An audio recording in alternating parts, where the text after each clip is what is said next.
In the heart of a tranquil village, surrounded by nature's beauty, lived Jacob and his two sons, Nathan and Ethan. Boys, you're doing some good work out here. The harvest will be bountiful this year. Thank you for everything you've done. Thanks, Papa Bear. As Ethan gazes at the horizon, his thoughts were filled with all the fun and joy of living in the city. He wanted to try it so bad that he became sad. I can't take it anymore. There is nothing to do out here besides work, work, and more work. This life is so boring. I got to get out of here. Tormented with thoughts of the city for weeks, he finally decided to leave the farm. Now he just had to tell his father. In Jacob's humble home, Ethan stands before his father, a bundle packed at his feet.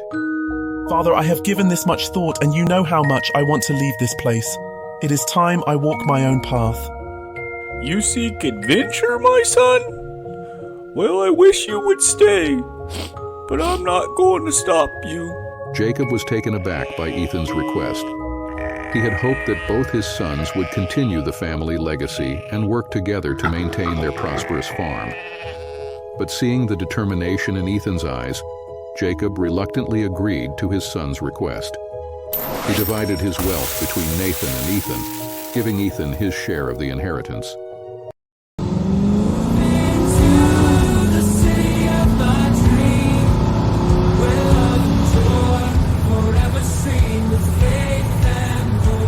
Oh yeah! With his pockets full of coins and dreams of adventure in his heart, Ethan set off into the wide world beyond the village.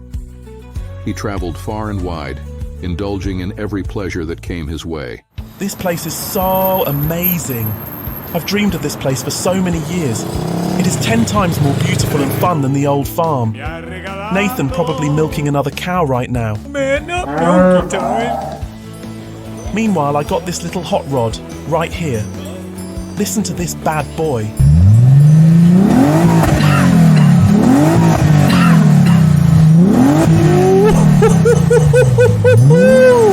That's the sound of a whole lot of atter.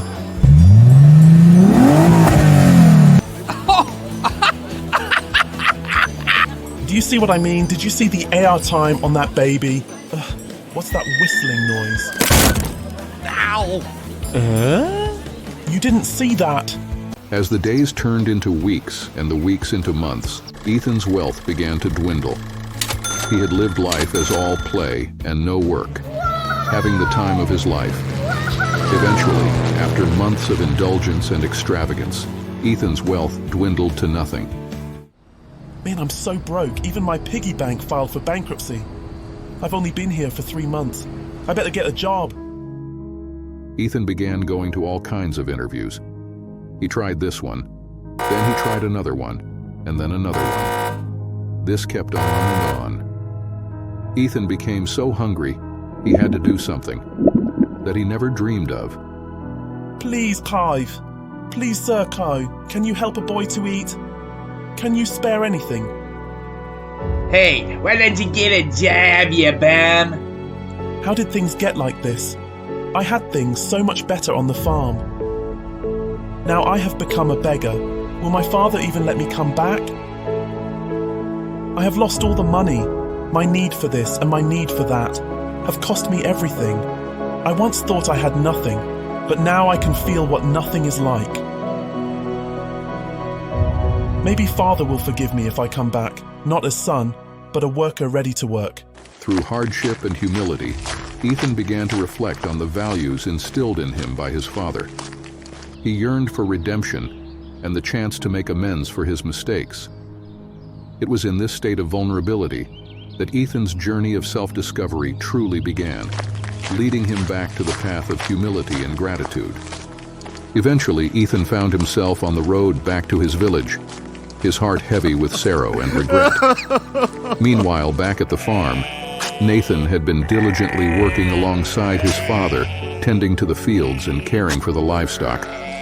When Jacob caught sight of a familiar figure in the distance, he squinted his eyes and saw Ethan making his way home. Father! Ethan! Father!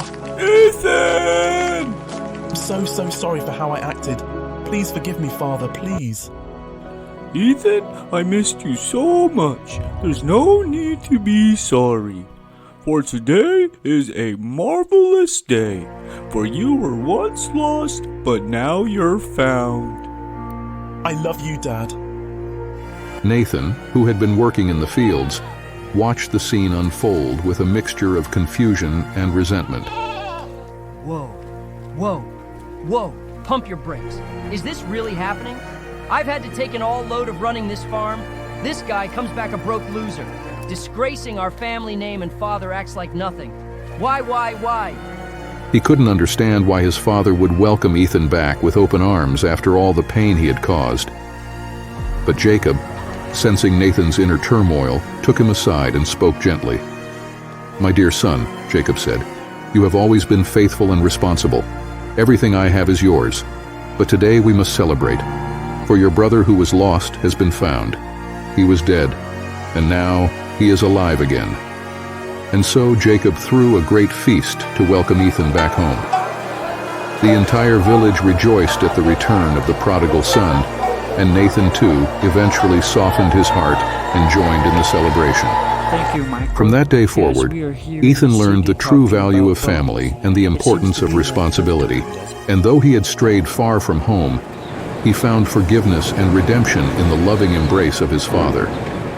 And Nathan, in witnessing his brother's journey, learned lessons of compassion and forgiveness that would stay with him for the rest of his days. Just remember, with Jesus we can overcome all things. Please be kind and subscribe. Show love and hit the thumbs up button.